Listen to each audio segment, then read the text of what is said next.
azohitanwa n'ugwiwe gosanzwe go muhitanye. Abaza rero ntibaza kumukira, abaza rero ntihumvise ibyo ari kuvuga se. Jaza rero bazovyishuzanya, mbona umenga nibo basangiye urugamba muri Kongo, bazovyishuzanya hamwe. Twebwe hari ico bita kuja mu mwanya, tuzoja mu mwanya tubuzurize canke tubarerere n'ivyaba bikenewe. Ngo iki? Urabona iyo amashuri ariko aragwana utayawe irimwo, kera tukiragira twarateranye tagashesha agahomba ukaruhuka zishahuranye, mumbabarire ingene ndabivuze. None iyi ntambara niba mubona Neva atari wagiye kuyizanira akajya kuyishaka akayizana, nivyo ndiko ndakubwira. Neva arakeneye intambara kugira ngo yiyite demokrate, yuko abanka demokrasi bariko baramutera babujije ayo mahoro yose wumva bariko baravuga ngo ari umusesekara mu Burundi, aronka ico bitwaza bavuga ati ni kubera hari abaduteye babandi u Rwanda. Yego bene nivyo arondera n'ahandi ako bamutera bamurondera kwiki.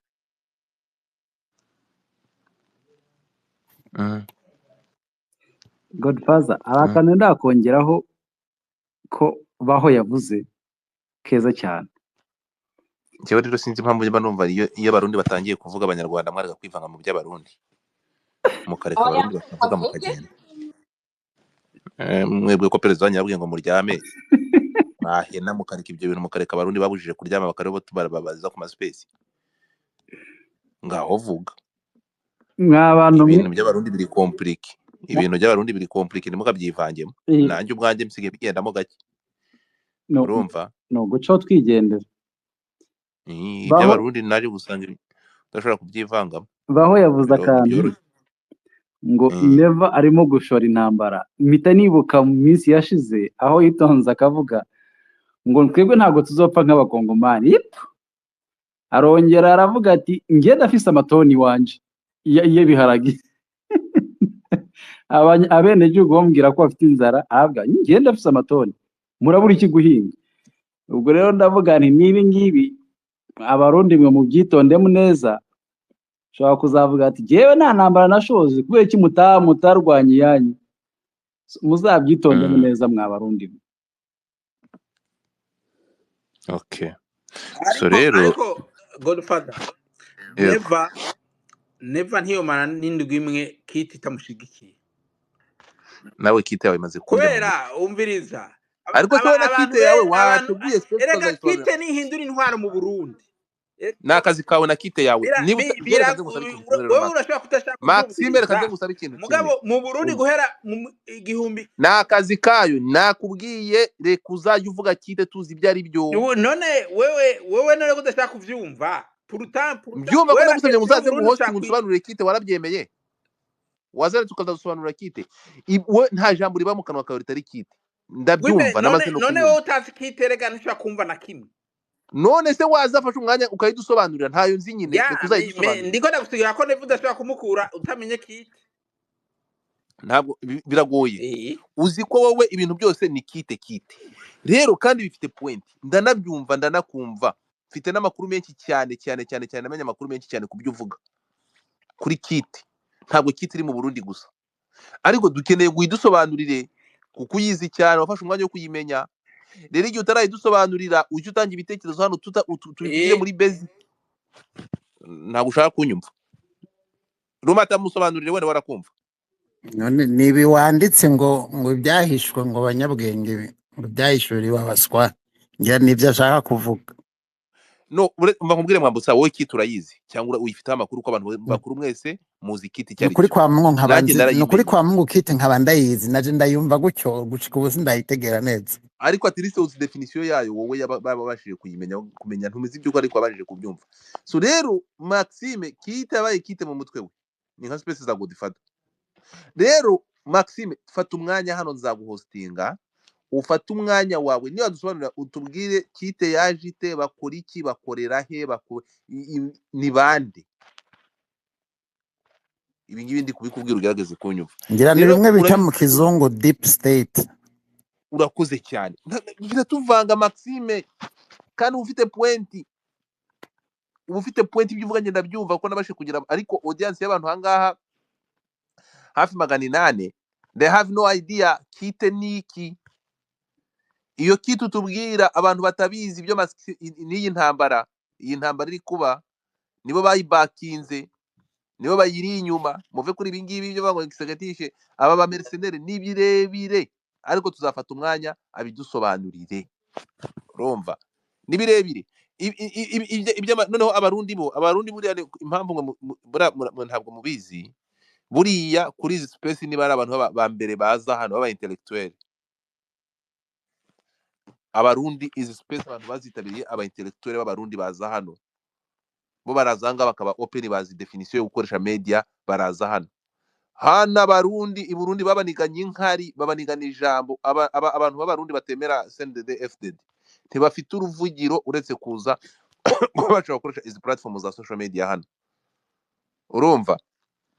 So rero nakubwira ko ari incabwenge aba ba Maxime, aba ba Mutaba, abangaba n'abantu bakomeye b'incabwenge. Niyo mpamvu uzarebe iyo bafashe ijambo ngerageza kubwira abandi guceceka, kuko the people bazi ibintu byinshi cyane byo hejuru kurusha n'abandi bose. So ngayo nguko. So nani Maxime, unyemerere tuzashaka umwanya wa nyawo ngo hostinge utubwire kite, kuko kite yawe imaze kutubana kite kabisa. Kandi noneho birakenewe Godfather, birakenewe cyane, birakenewe. Ariko noneho Maxime wagerazanga hano kite, ibi byose ni kite abantu bakamaze. Ariko se Godfather, kite ni umutwe ni nyemashyamba zavutse i Burundi. Kite ni umutwe w'ishyaka. Sisi kubyumva Maxime, kite uwo mugabo na kite, dore gera muri comment ureba ati Maxime na kite ye umubaje ngo kite niki ntibabizi. Maxime, uzashaka umwanya utakoze uvuze ahanga ngo umwanya usobanurire kite, kandi bimigusabye inshuro buri mu space uzamutse ubona bigusaba. Sinzi impamvu udashaka umwanya. Reka nsuze ambassador ndagize yambo.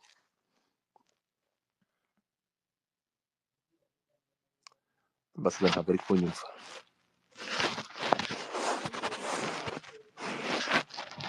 Ambassador arahari?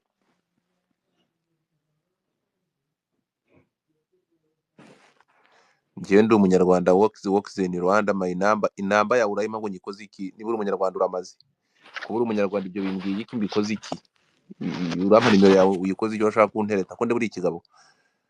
So tugaruke gato ya rero, ngira ngo nuko nabisobanuye nuko bimeze. Reka twumve mwabantu mwe ngwino. Ego murakoze cyane, ndabashimiye ko mwongeye kumpa ijambo. Hama nashaka umuntu azodusigure kiti cyari cyo azotegure space yiwe tuzovyitabe abidusigure ngo tubitahure neza.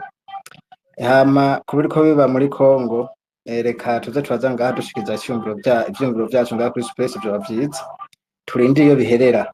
Gusa niko dufana twese, akaba abafana umuguyu abandi bafana uyu, ariko intambara burya sinziza na gato. Intambara burya ironona ibintu byinshi. Abadede muri bitangaza mutubwira uretse gato, mutubwira ko mutemera intambara kandi mugashyigikira Neva wagiye mu ntambara. Muri gatiki mwagiye mureka kugira indimi ebyiri mu kanwa. Uraza hano nari nkibandanya abadede muri bitangaza. Abadede baraza hano bati intambara sinziza mwabantu mwe muri abantu b'Imana.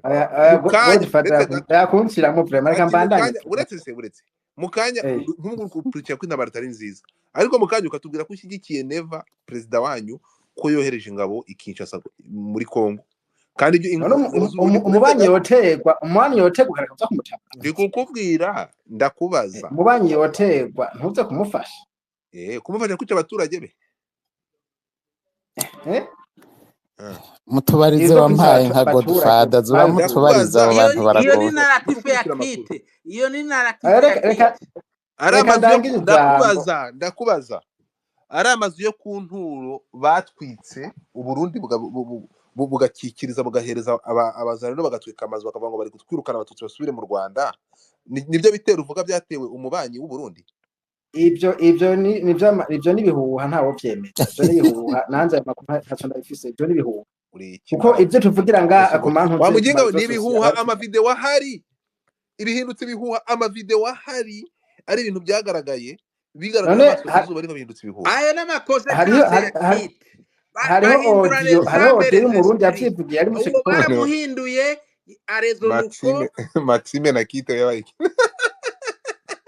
aya erega Maxime kiti yawe wewe uzoyitegura uraba udusigure reaction neza za kite ntumenya la route cause reka twumve iyo ni uzobidusigurire neza narrative ya kite yakreye kugira ihindure les esprits les âmes abarundi bose 13 millions barabahinduye bagira lavage de cerveau ba ideologie kubera kite abo bantu baza ngaha ayi webyo wumviriza na ma consequences ya kite reka twumve Maxime avuge twumve bashyize vuba ngaho vuga mwabana reka mbandanye nukuri ibiganiro nk'ibi muzoze mureka umuntu avuga kanya yisanzuye vraiment kuko hari ibintu byinshi twigira ngaha ayi twatuma dutahura ntabwo wakwisanzura urwese nguni ngo nkwemerere mureke yisanzure nawe nyine ahavuga ngo demokarasi ni nyinshi asa n'uwanizwe mureke yisanzure nukuri nanizwe kweri yo nyatari ariko ndamushimira Godfather kuko arampa kanya nkavuga muri bino biganiro vraiment ndamukengurukira cyane kuko ivyumviro vyanje hariho abatabitahura n'abandi bitahura ufite ibyiyumviro y'uri umudedege reka ngaha naze gushikiriza icyumviro nk'umurundi akunda igihugu c'Uburundi ego hama kuvyerekeye muri Kongo amawodi araza akavuga ibi hakaza ivyandiko bivuga ibi ariko rimwe na rimwe twose tufatwa vyose kwa rukuri gusa kubigiraho commentaire babikwiye rero ibiko bibera muri Kongo reka tubirindira ariko mbwira abantu bakumviriza ngaha Uburundi ni igihugu cikukiye Uburundi kirafise igisirikare kirafise abapolisi kirafise abene gihugu babumbatira amahoro n'umutekano kirafise na nyakubahwa wacu president Evariste Ndayishimiye abanyamurenge bica bakabanyuruza yatewe n'abene gihugu n'abarundi bakaburirwa irengero nabyo ntubyibagiwe oya ivyerekeye abanyamurenge aburirwa irengero ico ni kinyoma ko n'abahungiye Burundi impunzi zihari z'abakongomani barimo abanyamurenge n'abandi batandukanye ko Kongo harimo sinzi ko bavuga ko imiryango cyangwa ubwoko bwinshi nta numwe ariko aricwa z'uru bwoko bwose cyangwa umunyamurenge oya bose barahari bamejwe neza nta ngwa n'imihari ivyo rero nivyo turabivuga ko twohava dusanga ari urusaku canke ari ibinyoma kuko benshi bavuga byinshi nico gituma ivyo Burundi mu Burundi hari amahoro n'umutekano yaba umunyamurenge Burundi abayeho neza muzoze muraronda abanyamurenge bayeho neza barakora ama business yaba abahutu n'abatutsi abanye neza ariko ikibazo c'intambara ya Kongo rimwe na rimwe mukunda kwikwegeramo Burundi cyane size impamvu kubera ngo hari igisirikare cyagiye muri Kongo mukavuga ibindi bitandukanye ariko reka tubirindire twe tubikwegeramo Burundi cyangwa Burundi bwabyikwegeyemo byigishiramo by'ibyisaka oya mubizana nga kuri rezo sosiyete urumva mutamengo muri ko mushaka gufana M23 mugakacabo mwango zo gufana umagafano y'undi agafano niba mu by'ukuri uvuze ko twe reka tuze tugira discussion ku byabaye uvuze ko twe dukururiye Uburundi muri Kongo ufite ikibazo mu mutwe mbega mwabantu mwe mbega natubwire ibiganiro Ndayishimiye Neva ejo bundi yasabye avuga ngo akeneye ibiganiro n'u Rwanda beko ko ingwanira iri muri Kongo ibiganiro bikeneye akeneye ibiganiro by'iki n'u Rwanda ko yumva atari kagwana n'u Rwanda nagira ni Kongo yogiranira ibiganiro n'u Rwanda none Neva akeneye ibiganiro n'iki n'u Rwanda akeneye gusigura ingene yatwaye ingabo muri Kongo n'aba FDLR bari yuko ingene ariko arabacumbikira akeneye ibiganiro ico kibazo ntaco nashobora akamabwira ibibazo ibiganiro Neva akeneye nibi Neva yateye u Rwanda anyuze muri Kongo u Rwanda rumubaza niba yohereje ingabo muri Kongo arabihakana we rumatagarura uwo mugabo wimumanura rumata ntabwo ibintu ari byo rumata ibyo ninsanga umwirukanye ndamugukurikiza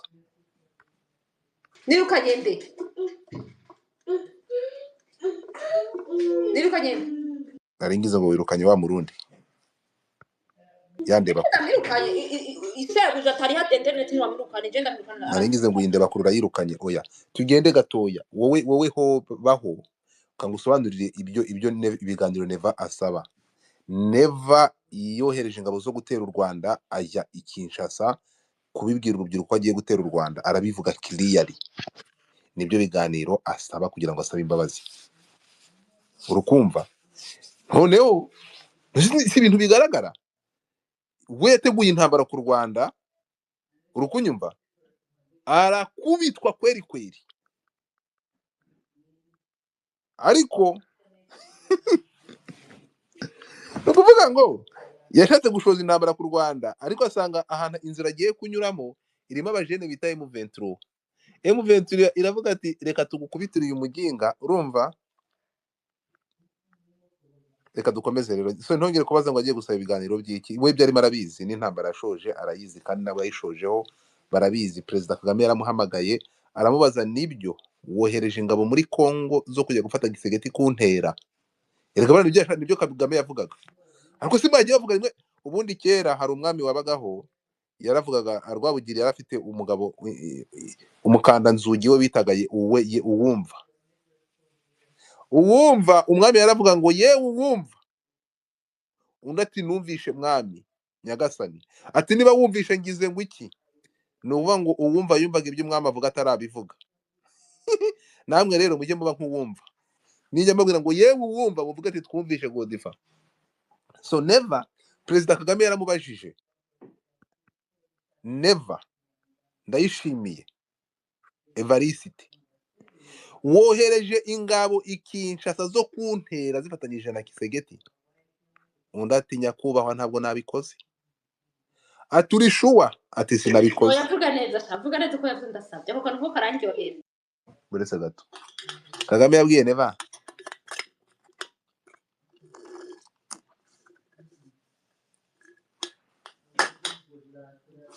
abantu bari babona ndi gushyiraho kunyakubahwa, ngiye ntabwo ndi umunyarwanda, sindi n'umurundi, nta bwene gihugu ngiyewe nigeze Godifada, n'ubu ngubu ndakirukanka imisozi yose, sindagiraho pasiporo mu buzima bwanjye mu nsimbuke.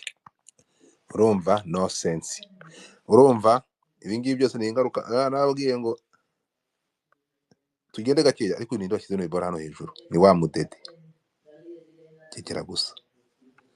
Murebe iyo tweet iraho hejuru, dore ni ukuvuga ngo intambara bagiye kurwana muri Kongo, Muhozi ngo yayise ngo Gisa Rwigema. Urumva? Yamubwiye gukira umatamfasha, aramubwira ati never, niko Ndayishimiye biri seriye wohereje ingabo muri Kongo zo kuza kundasa no gutera igihugu cyanjye? Ndayishimiye ati ndahira ibirayi mpinze, ntabwo nigeze nohereza ingabo muri Kongo. Bukeye mu gitondo basanga ingabo z'abarundi muri Kongo, bahamagaye never Bamubwiye ngo jewe kucivyo no byubahuka ngweme nguranse nyama yawe ngo yakubeshe. ariko ngo never bakimara kuvumbura ko ingabo ziri ngo yahise amuboroka. Noneho sinzi na muri kubyumva, ni ukuvuga niko bimeze, ngo yahise amuboroka no kuri Twitter buriya. Rero tugarutse aho ngaho gato, tugende gato, buriya dufite abanyabwenge hano b'abarundi. Buriya nk'ubu ngubu nuko ntuza wa mugabo ninde, wa mugabo w'abarafina wo mu Burundi ninde? Buriya Kositu ni umuntu uzi ibintu, ni umuhanga. Buriya Kositu ndamufana ariko simufana. Kositu ndamufana kandi ntabwo mufana, nayo hano nafatwa.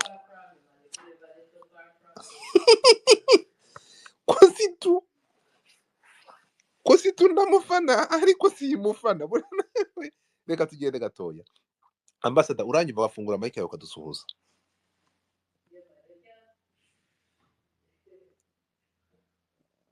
Nina niyo nsavye, uranyumva?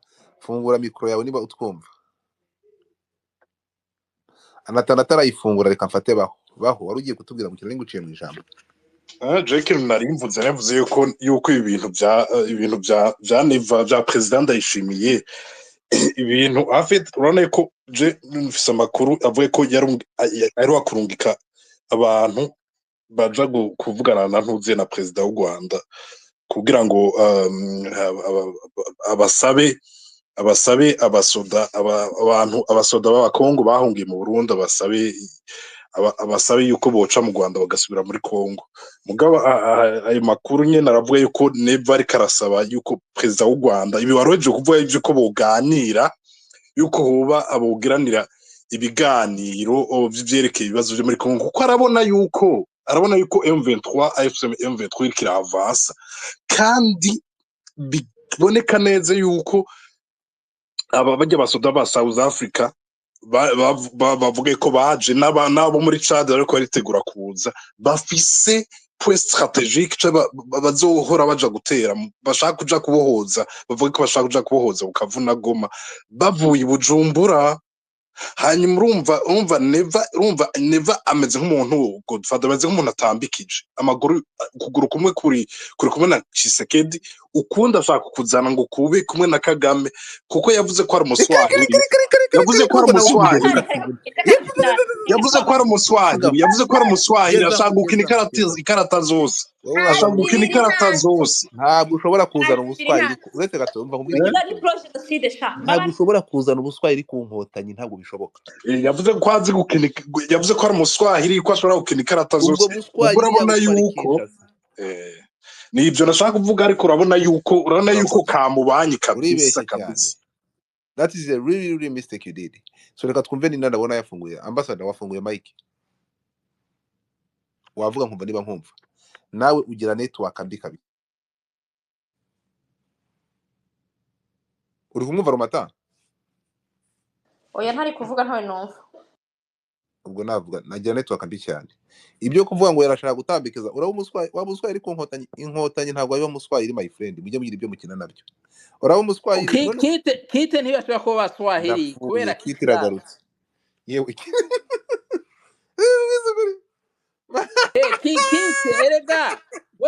erega none je ko ndabivuga, none service z'abantu z'abanyarwanda ntibazi kite. Wimvira ko je dukorera ivugira hejuru Maxime uri gitangaza. Mugabo service de renseignement rwanda zirazi kite 100%.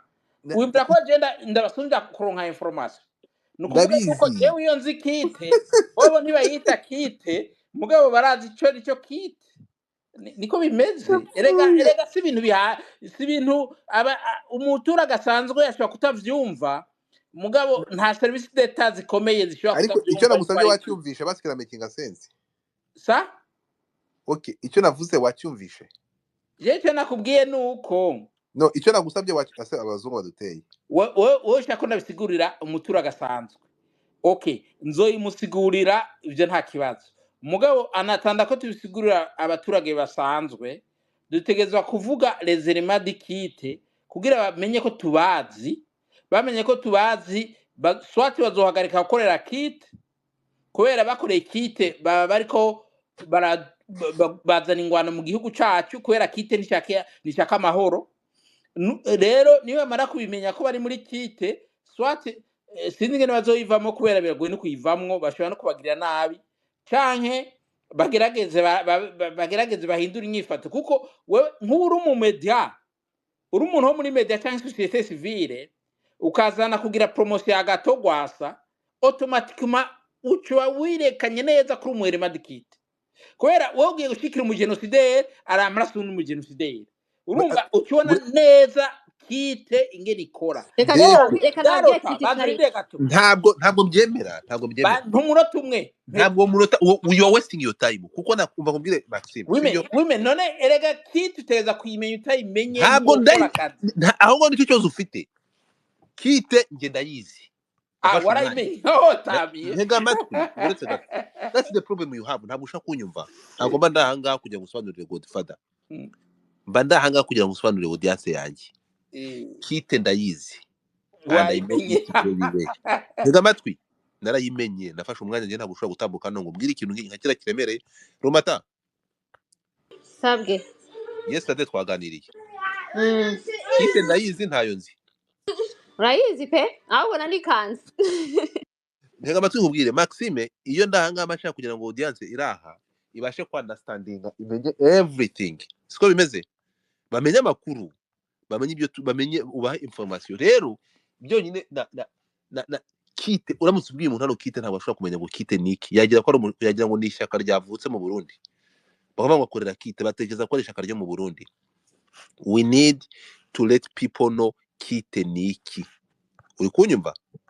Icyo kintu rero utaracyumva ngo gisobanure unacyumve, tuzanga dufata umwanya muremure. Okay, reka ufate umwanya hano, shaka umuntu gusupportinga, tubwire kite niki mu magambo arambuye. Reka ndamusasire ndabizi ashabije abidetaya, ndamusasire juste mvuge deux mots.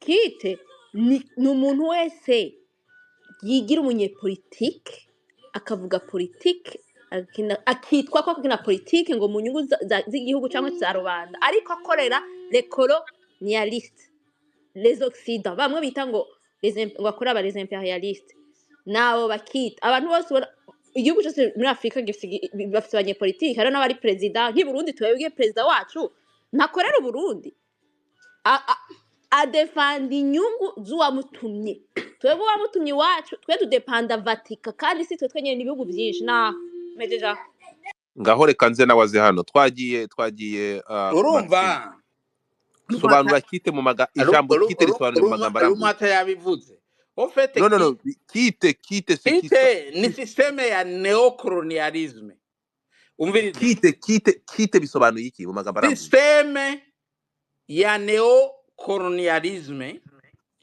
monté donc développé implémenté et maintenu par les néocolonialistes ingene babikora umviriza ndakubwiye ingene babikora ingene babikora bobo bafashe ahantu vyanditse bari Burayi n'ibihugu byinshi bagira inama baravugana entre singiye kuvuga igihugu kimwe muga pour la région de Grand Lac le verso ou le patron de Kite nibaja nita IDC International Démocratique Chrétien kubera niyo bemvanse ya idéologie génocidaire urumva niyo bazira région de Grand Lac mu Rwanda mu Burundi no muri Congo nibo lerma credit Kite ingene bakora rero umviriza ndabigusigurira mu Burundi bagaza yaja mu president agiri iterambere bavuga bati uwo muntu azanye ubumwe mu Burundi azanye iterambere abarundi ntihazo kwigaramwo abahutu n'abatutsi umuntu su wacu bati barakorana bakoresha Eglise catholique bakreye ikintu bita sahwanya bakura bagaza bamukubise coup d'état vrai ivyo ni ibintu 100% verifiable bamukubise coup d'état rero bamusubiriza n'umuntu wabo yitwa Pierre Buyoya setana jadikite n'umuntu wa mbere urumva bafasha un president abakolera muri ico gihe c'est fini tout le système devient quitte kubera imaginez-vous hariho un president ama organisme yose leta ibibaye muri quitte nico gituma ibintu byose byakurikiye mu Burundi abantu ils sont jamais rendu compte babona byose biba normal kubera byaca mu mvo za leta bemeye ama organisation nka Ligiteka babona ko ari leta yemeye mugabo Ligiteka ni Kite baraza umviriza bazanye systeme ya Kite 100% monté par kubera bakuse kudeta rero iyo mvuze Kite no kuvuga iyo bantu urinde gato iyo Kite ifashe igihugu ikagifata ikrea narrative na narrative razingena abantu badifiza narrative na ba media ya Kite société civile ya Kite gouvernement ya Kite baca bahindura ni idéologie bahindura les âmes les esprits tout le pays pense comme le Kite ni gute rero abantu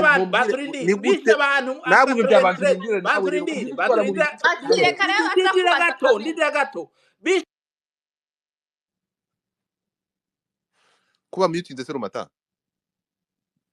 lindira basha reka ndabakarorero bishe abantu 93 bakica abatutsi bishe abatutsi mu 1993 mu Burundi baciye baniyaro genocide y'ibihumbi n'amajana by'abatutsi bishwe 93 kubera leta yari muri Kite baca bakrea narrative ngo n'abarundi ngo baricanye abarundi baricanye entre ngo abahutu n'abatutsi baricanye ubonye ijya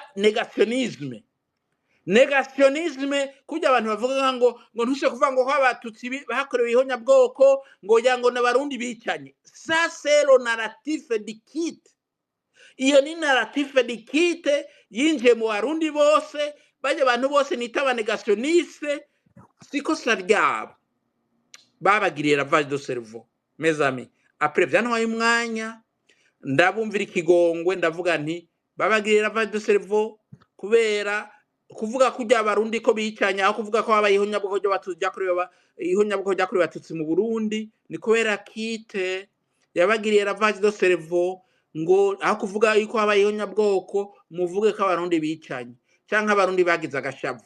Iyo ni narrative di kite. Iyo narrative ya kite rero ica muri media, ica muri societe civile, ugasanga abarundi ba influencer bakomeye mu Burundi bazwi bariko bavuga iyo meme narrative. Nukuvuga c'est ça le kite. Mes amis, kite mu Burundi yashinze imizi, yatanguye le 3 septembre en 87 gushika mu musi turiko turavuga muri mars le 2 mars 2025 hatwara kite sans interruption kuva le 3 septembre 1987. Ntarahindura bose bari muri kite, opposition muri kite, pouvoir iri muri kite, nta kintu na kimwe kizokorwa iyo ntwaro iri muri kite. Urukumva, reka nkubwire abadede kugeza amase ibyo ngibyo no kuvuga ngo ahangaha muhita mushaka kugira ngo amakosa akorwa n'abakorera iyo kite. Ntabwo twe kite ikora ni nk'umuzimu. Kite ntijya yigaragaza, urimo kumva, bakorera muri secret. Rero abangaba bemera bakajya kurepresenta kite bazaryozwa ibikorwa, urimo kumva. Ibyo byo kutubwira ngo kite sometimes ari mujye muvuga ibi ngibi. Rero kababwira ikintu kimwe, niba kugeza aya masaha abadede bashobora kujya hariya bagaheza inguni bakamara abantu mu nyungu za kite, abo ngabo mureka abadede babiryozwe. Urimo kunyumva? Ngewe maze kurambirwa n'ibintu bya kite, kuko everybody, umuntu arazana akica umuturanyi we, akica umuvandimwe we, neva harakaza. None se kite niyo yabwiye neva ngo ngwibutsa abantu ko mu Kirundo n'ibyabereye mu Kirundo ariko bite byanyu. Kite niyo yohereje abo badede kujya gukora jenoside mu Rwanda se 94. Nimuvuga ko aribo babohereje, abo bantu bakaba badagira conscience, bakagira rega nkubazi kubera ko iyo witegereje ubona leta y'u Rwanda ikorera kite nayo. Oya nicyo gituma bayanka urakoze cyane.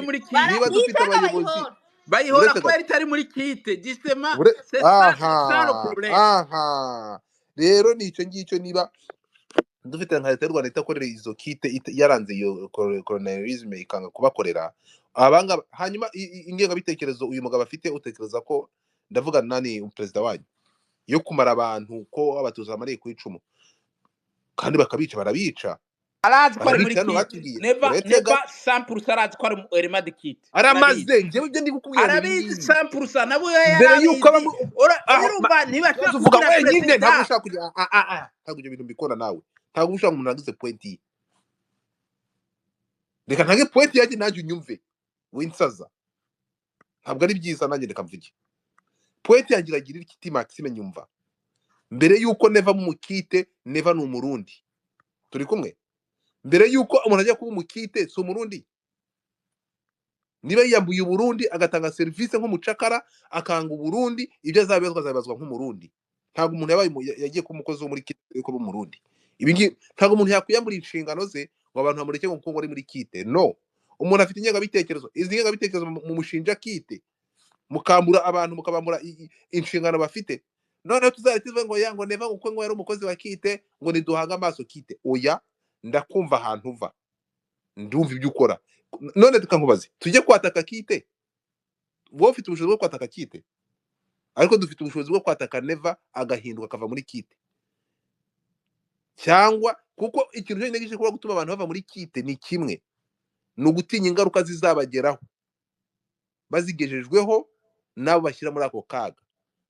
Naho uzajya kwataka kite se? Kite ko ari ikintu kinini. Kite ni nka Illuminati cyangwa Freemason. Kite ni nka Illuminati. So tekereza ko abangaba bagomba kumva ko naje gukorera bariya bakitebe, ariko azi ko azahura n'ingaruka. Rero twumvikane ikintu tuvugane iki ngiki cyo ko mbibona.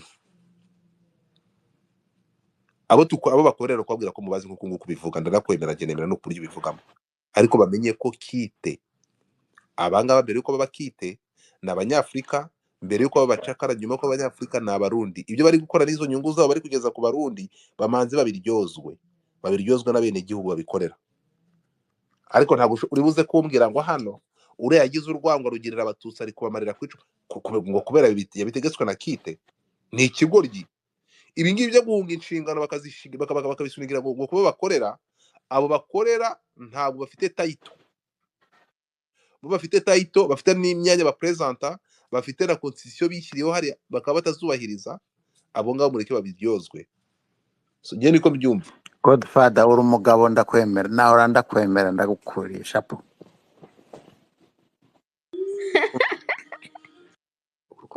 Ibyo mvuze biramakinga sense. oya ibyo uvuze ça fait du sens mugabo urumva bobo bazi ko tutazi ko bari muri kite. Izo za mugabo, ibyo bya mugabo bireke Maxime ntacyo bifasha. Bamenye ko tubizi hanyuma bikebuke. Mugabo areba ari muri kite bimvira ko tutabizi, tumaze kuba démasquer dénoncer, ça leur permet quand même de raisonner deux fois avant d'agir. Nimbira ko ariyo numbero je nshaka kuvuga. Umunyagihugu mutoyi biragoye kumusigura kite Maxime. Umunyagihugu mutoyi ariko ararenganwa ariko aricwa, biragoye yuko woza gusigura ngo urumva ngo naho bariko barabica ngo ni kite. Donc biragoye ni byabindi nta munyagihugu mutoyi Jemviza abakorera kite bakomeye kandi bazwi, baba influencer bashaka ko influencer politique, bakazana aba génocidaires au pouvoir, bagashaka kubashigikira bakagira promotion. Umunyagihugu mutoyi siwe sigurira kite, je sigurira yuko abo bakomeye bamenya ko tubazi. Uretse genda gato ya rero bazana baki ku butegetsi warukavuze, urumva bazana aba génocidaires ku butegetsi. Rero urumva abo uretse gato umuntu agira promotion ya gato gwasa manza wumve ashaka kuzana aho ngaho uri kuruzinga point. Uyu nguyu bahaye imbaraga uvuze ko bafata aba génocidaires n'abafite ingengabitekerezo. Iyo ngengabitekerezo se ni mbere yo kureba gitera tumaze turebe icyabimuteye. Bazanye aba génocidaires ariko basanzwe ari aba génocidaires. Urimo kunyumva?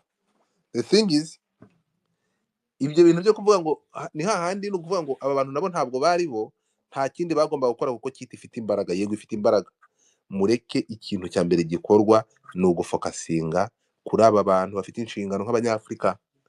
Umbere yuko uyu muntu aba umukozi wa kite ni umurundi, ni umunyafrika, service mbari guhaba akamara abanyafrika akabamarisha ngo kubera korera kite, ibi ngibi simbyemera nta na gato. Mureke dufata aba bantu ibibazo byacu. None se ko nakubajije ngo u Rwanda ruri muri kite ukambwira ko rutayirimo, kandi ukambwira n'impamvu rutayiriyo baruhora. Niba mu Burundi wese ahangaha wakorera kite kuki uyamagana unayirwanya? Habaho imbaraga zo kurwanya abo bagenocidere n'abo bandi bakora ibyo ngibyo, noneho udakorera kite uze uje muri uwo mwanya. Igihe kizagera amahoro aboneke. Ni byinshi umuntu yavuga, ariko kite yawe ntabwo uzayihereza ubushobozi bwose hanyuma ngaba bayikorera bo ubirengagize, ntabwo bikunda. Ambassador yabonetse, gwibutso mutinga mike yawe. Ambassador urahari? Network yakubanye network uyu munsi ndakugirane. Ewe Burundi nakasa mutwe, ibyo Burundi ni danje. Ariko twumva Ambassador ntimutwumva?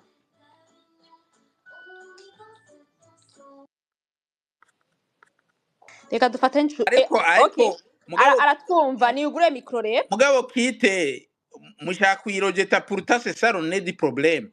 Niyo ngorane c'est ça la root cause.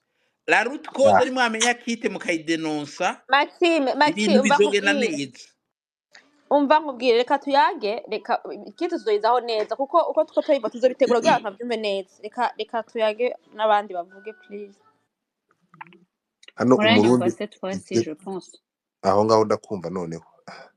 Kubera jewe naguma mbona ari le hôte qui a coupé mon micro, donc nagerageje kugura mugabo bikanga kubera banyereka ko hôte ari we yakufye micro.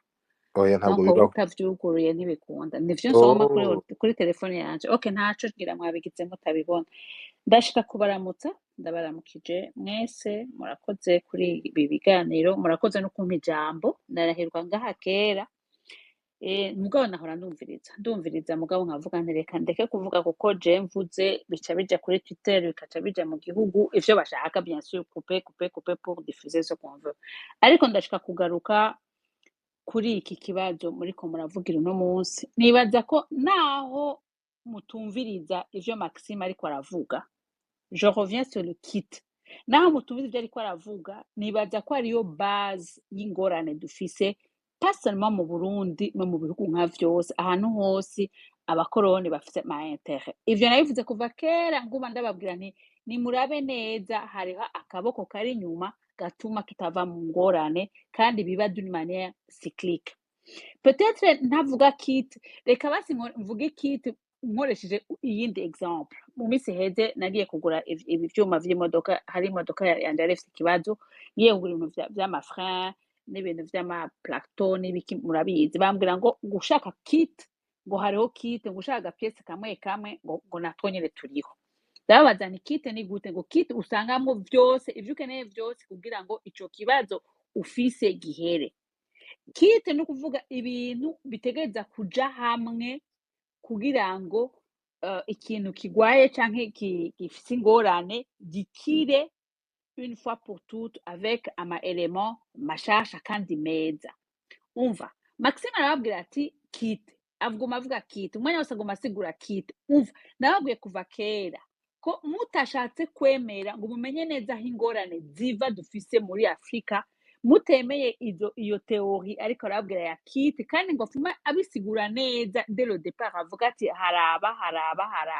harabatanguye harafise l'idée générale harababitanguye vy'ukuri abo turazi neza ko arabakorona c'est un système de néocolonisation c'est un système kugira ngo baparvene kwiyestara mu bihugu vyacu bakora ivyo bashaka kandi babikore uko bashaka ntibakunda uri ku butegetsi ntibakunda l'opposant ntibakunda na le peuple ico bashaka c'est leur intérêt tuvuze tuti hariho abantu bakorera le système ni ukubera abazungu baramenye neza ko abanyafrika en general bakunda amafaranga bakunda ubutunzi bwabo individuel ko umunyafrika umuhaye amahera urashobora kumukurako n'amayide yiwe uyahindura très facilement donc baravuga ati tuzobaha amafaranga mwebwe nimukore gutya na gutya abo babari tuvuge uri kuri pouvoir tuzobaha imfashanyo tuzobaha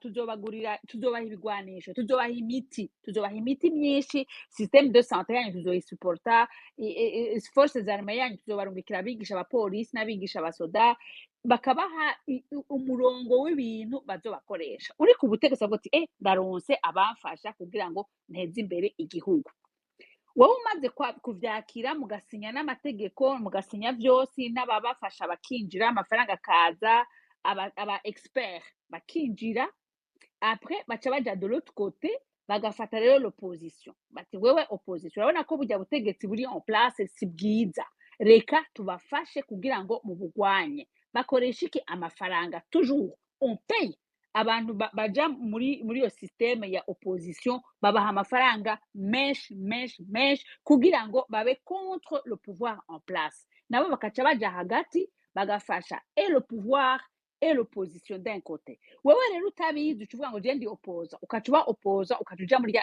category y'aba opposa bagafata muri opposition wewe uvuze uti jewe sindi muri opposition je nkunda gouvernement nkunda igihugu ukacuja muri kote y'igihugu bakagufasha nabo bakaguha ivyo ukeneye mugabo ubanyiye mububaye bamaze kubona ko wowe ivyiyumviro vyawe bidahuye n'ivyo bategetse cyangwa ivyo bariko barakorera muri gouvernement baca babwira gouvernement yonyene niyigukuramwo wari mushikiranganje gouvernement ikurikira baca bagira remaniement ministériel wowe ukabura avuyemo wari directeur general ahantu ukabona umunsi umwe ntumenye ingana decret yaje tukama twibaza ngo ni twebwe twankana baronka ama instruction avuye kuwutanga amafaranga le kit ahama bagaca bakoresha les médias urabona ko ubu twese turaba journaliste twese turafise amakuru twese nabivuze mu kiganiro giheruka twese turashobora kuvuga inkuru uko tuzumva ikibazo nuko duhurira kuri space tudafise même niveau de compréhension duhurira kuri space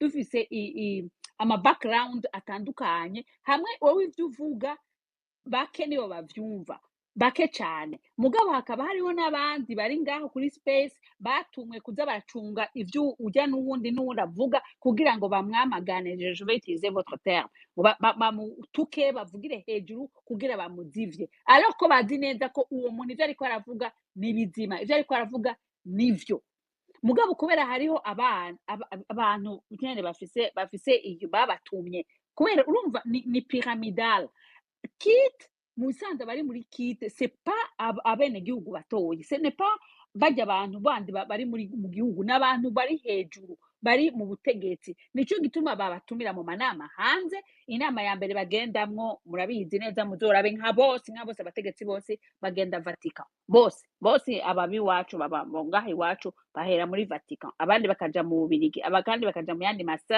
amasacre d'influence yo hejuru abashiramo ivyiyumviro ashigikiwe n'ama multinational baronka amafaranga y'ama multinational bakareha ama billets d'avion first class kubabeshaho pendant une certaine igihe kimwe bakabaha n'amafaranga menshi bakabemera n'ibindi bagasinya n'amakoro menshi yo kubafasha ariko vyose intumbero ya vyose ni yuko tudafatugiza amahoro kubera abazi ko bahejeje guha ubutegetsi baca baca inyuma bagaha opposition hama bakaca bagwana entre nabo bakaja hagati bagaha ibigwanisho opposition bagaha ibigwanisho bari kuri pouvoir mugabo abapfa ni bande abapfa n'abene gihugu navuze nti bibihera hejuru abo hejuru nibo bari muri systeme kandi barazi neza ingena bikorwa niyo bivugirwa aho baronkera des instructions kuko barabaha ama instructions barabaha des orientations bateza gukurikiza bavuga ati mu gihugu cyawe tuzakwira gutya na gutya utabigize uko turagukura niho havuye nico gituma mvuga nsimvye gato ingaruke kuri irya manama ya Arusha donc les accords d'Arusha et autres. Comment est-ce que mushobora kugira ama accords d'Arusha muriko muravugana n'abantu mudafite ivyiyumviro bimwe nibikunda umwe wese abayaje bavuga ati muha amahera muhe budget muhe itike y'indege muhe n'ama per diem azabeho yisinzirije ko baba babahaye n'ivyo kurya byiza babakiriye neza bagize ama reception adahera bakaca baja mu nama mu gitondo mugabo abari ku kazi bo byo bariko barakora babeje bagaca babaha ngo sinya mugaca musinya muzi ngo mwasinya ibintu mu vyiza hari wabivuze yariyo na wavuze ngo uramufana kandi ntusubira kumufana byose umufana utamufana ndazi ko jewe ivyo ujyahora avuga arabivuga kandi aravuga ibyo avuga ati twariyo badugamanga ngo dusinye ivyo tutazi niyo vyasinyiwe comment est-ce que mwa muri gihugu kimwe mukagira abahuza canke borganizera ivyo biganiro bakaba abakoloni bakaba abazungu bakaba babateka ngo gira gutya na gutya comment est-ce que mushika ko Union Africaine ikora amafaranga hemba abakozi bose muri Union Africaine ava mu Burayi comment voulez-vous ko abantu bashaka gutora kugira imigambi wabo bazi yuko nibagira ibi baca bakopa imfashanyo j'ai félicité dernièrement navuze ni u Rwanda rwakoze neza gose kwanka imfashanyo y'ababirigi kandi babigize neza naho botegura bakavuga ibindi byo hejuru twacaza amandi makuru avuga ngo ivyo bagize ngo bitanganije mugabo barabesha ona refusé izo imfashanyo nico gituma uyu ariko avuga ngo bavuye muri kit en fait kuva muri kit kubanza kwanka imfashanyo zabo uburi kuravamwo nta wavuze ngo baravuyemo complètement ko ashobora kuba le pouvoir en place itarimwo mugabo akote hariho l'opposition canke abandi bantu bahakura inyungu barimwo donc kubera abantu inyungu zabo individuel umva nta mutegetsi dufise ubu muri Afrika atunzwe n'imfashanyo ziva hanze atari muri kit nta opposition nimwe ishigikira ko abene gihugu bicana ko barasana bakaja gutuma ngo gena murase gena mufate gena mugira ibi itari muri kit abantu bose bazana ivyiyumviro byo kuguma bacanamo ivyiyumviro ngo barasana ivyiyumviro byo kuguma bafise ico bapfa kitagire fo na ruguru abo bose ni kit uko abivuga c'est le kit c'est le système mis en place par le colon pour continuer à nous coloniser pour continuer à exploiter mugabo ubu rero bigiye guhera kubera grâce aux médias sociaux aux réseaux sociaux grâce au développement y'ibihuza makuru turiko turajamwe ubunye grâce à ces space zituma tuvuga banka bemera bigatuma umuntu wese ashobora kuvuga iciyumviro ciwe grâce à ça ibintu biriko birahinduka kandi bizohinduka vuba cyane ngira nkerebuke meraheze je vais chuter kuri aka kantu sishobora kumva ingena isi yose ishobora kwankira abantu ko bagwanira kuba iwabo ico kintu nicumvikana nta muntu numwe ashaka kugisigura abantu bavuga ati twebwe bakase umupaka bavuga ngo ngahane muri Kongo ngahane mu Rwanda bacisha hagati y'imiryango, bacisha hagati y'abantu bavuga ururimi rumwe, barabakatirako, bamwe birotuva d'un côté abandi birotuva de l'autre côté, kandi ari umuryango umwe bavuga ururimi rumwe, bavuga bati bashaka kuguma iwabo, bati ntibishoboka, bategeza kuhava, ibihugu byose bigakorana, abakoroni bose bakavuga ivyo bavuga, mugabo ugasanga harimo umwe asohoka akavuga ati naho tuko turabikora gutya, ibi bintu sivyo. Mwumvirije abashinga amateka bo mu bihugu bimwe nko mu Bubiligi, hariho ababidenonsa bagati ibintu sivyo, ifoko mureka bajya abantu bakiyensitara bakabaha amahoro iwabo. Ico kintu ifo absolument ko tucumva, kandi ngaha kuri space ko twacumva, nta muntu w'umukuru w'igihugu yo kwifuza kubona abantu biwe bapfa, nta wubaho, nta mukuru w'igihugu n'umwe bwa ngo genda mu ndasire abantu bo mu gihugu canje, na hamwe namanebwa ari umuntu w'umwe n'igihugu azi ubwenge. Ibure yapfuye abantu babiri, habaye akajagari, numvise hirya y'ejo ngo mu minsi iheze sepana hirya y'ejo harabaye akajagari kuri metro Bruxelles, abantu bazi Bruxelles ahantu hitwa Clemenceau, harabaye akajagari, nyambari umwe nyambari bangahe bapfuye, igihugu cyacu kija muri crise, umwe canke babiri, ari abantu baborewe urumogi bariko baragwana bariko barasana, mugabo igihugu cyacu muri crise cyose baca bahagarika n'amatreba byose kugira ngo ico kibazo gihere, parce que hari umuntu yapfuye, hari umuntu apfuye, hari abantu bapfuye, mweswe ngaho ariko hapfa inganda. Murashaka kwibaza abantu bapfa ku munsi kubera ngo abaperezida bavuganye ibi, ngo perezida kanaka ariko ngo yategetse ibi, ngo uwundi ariko argibi, uwundi ngo ariko yansi ibiganiro, uwundi komoteske badashaka kwicarana ngo bavugane ivy'abanyafrika, bavugane ivya region yabo, bavugane ivy'iwabo, bategeza guca hirya kurondera abo muri Afrique du Sud, baze kurondera abo muri Amerique du Nord, ntumbaze ngo baze kubajamo. Nitwabatoye, suppose ko twabatoye tubizige tuzi ko ari abakuru b'ibihugu baje gushigikira amahoro mu bihugu vyacu, batabishoboye mondio, badashoboye kwicarana ngo baganire, bashire hamwe ivyimviro bwati reka none aho twaririye, aho twamererewe neza, aho twagiriye amafaveur nk'abakuru b'ibihugu, tubanze twiyamagane izi nyigisho ziva hanze, twumvikane n'abari muri opposition, twebwe titaha iniwanyu, taha mu gihugu canyu, ingo twicare twubake, twumvikane n'abariko barabasiti shira ivyo bigwanisho hasi, kuko nta bigwanisho bikorerwa mu Rwanda, nta bigwanisho bikorerwa mu Burundi, nta bigwanisho bikorerwa muri Congo, vyose biva ku mufabrika umwe. Comment est-ce que mwemera mugafata ibigwanisho d'un côté de l'autre mukarasana muvukana? C'est ça I have a question. kuvuga. Nico ni kibazo jefise, comment est-ce que mushobora kubikora ivyo bintu? Iti kibazo nshaka kukubaza. Mbaza. Kite ifitiye inyungu mu kwica bene igihugu, nk'ubu ngubu dufata urugero, ifite izihe nyungu? Icyo ni kimwe. Ikindi cya kabiri, kuki mushaka kugira ngo tubeminge?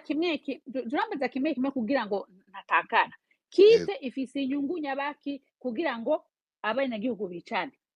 Kite ifise inyungu yuko hari abacommanditaires, donc les colons, les néocolonialistes qui commanditent et qui financent, hanyuma hakaba abarya batunze kubera financement z'aba néocolonialistes batanga, babaha amafaranga pour ceci et pour cela, hakaca habamwo n'abandi rero bariko bafusa, bariko barafa. Kite hariho bose batatu barafisemo inyungu, les commanditaires, les exécutants n'aba intermédiaires. Donc les commanditaires, sinzi ndavuga mu Kirundi ushobora kuvuga les commanditaires, les exécutants, les commanditaires, les exécutants et les bénéficiaires. Donc hariho ababénéficia utuntu, kandi usanga bataronka menshi, kubera baronka menshi, ce sont les commanditaires, nibo bategereze ko tuguma tugwana, nabo kaguma bimba batwara, bagaca baronka uwo babisukako, batwara ubutunzi butwa dufise, batwara ubutunzi bw'ibihugu byose. Kandi bijyana bivuga ngo ubutunzi ngo buri muri Congo gusa, ngo mu Burundi nta buriho, ngo mu Rwanda nta buriho, ivyo bintu nimusubire no kwihenda na gatoyi. Ahantu hose hubatse ya masengero yo muri 1800 ekereka, hajya abamisiyonari bacikiye bubaka, muzorabe neza ajya n'ama site, ce sont des sites identifiés ko haba harimo ubutare. Nindi ari kuvuga ko mu Burundi hari inzahabu, urazi imyaka twamaze twibaza ngo inzahabu ziri muri Congo gusa. Je nkababwira nti nta rubibe ruri mw'itanganika, nuzeye géographie yo mu Burundi, c'est exactement même géographie nk'iyo muri RDC à l'est. c'est la même géographie dufise bimwe mugabo bashira hanze ivyo bashaka donc barerekana bo baraza aho biri hariho amakarte yerekana aho ubutunzi buri donc il faut que ibihugu biguma mu ngwano kugira ngo bagume babiyoragura d'une manière ou d'une autre bagaca babanza bagatungisha abari ku butegetsi bakamenyera kurya menshi kuba bafite byinshi kugira ngo bace baguma babafasha kugira babandanye biba nta numwe ariko arakorera igihugu nta numwe akorera bene igihugu nico kibazo nta numwe akorera abene igihugu nta numwe bose bakorera inzu zabo imiryango yabo leur chose quoi c'est ça le problème iyo niyo elema za mbere za kitene baza kwica ko nacishuye kubera iki ababashije gusobanukirwa izi kite mugera mu butegetsi mugahitaho kugira ngo muhagarare murwanira abo bene igihugu ko muzi ko muri gukorana nabo atari abene igihugu ahubwo mucika intege mukavamo mukabahunga mukagenda subira neza icyo kibazo kivuge kubera neza iki bamwe niba ari jewe gitumberereje ko kivuge ntabwo ari wowe no niba ari abategetsi ambassador ntabwo ari we ngitumberejeho urumva ariko uri mu mwanya mwiza wo kukinsubiza kubera iki ababashije kumenya ibyo bintu ko ariko biri bakaba bashobora no kujya mu nzego bashobora gukorera bene igihugu bo babizi bagenda ntibagende biteguye kurwana intambara bavuga ati turagiye twe tugiye gukorana na bene igihugu ariko tugiye gukorana n'abantu bakorera kite batitaye ku bene igihugu ni urugamba rukomeye ariko ntabwo turi bugivinga up we gonna fight this fight ariko kugeza igihe dusavinze abanyagihugu kandi tukazarwana intambara tukayitsinda kuko hari amajwi nakinye mu kanya en fait nivyo ndiko ndavuga godfather ntumbwire birebire kuko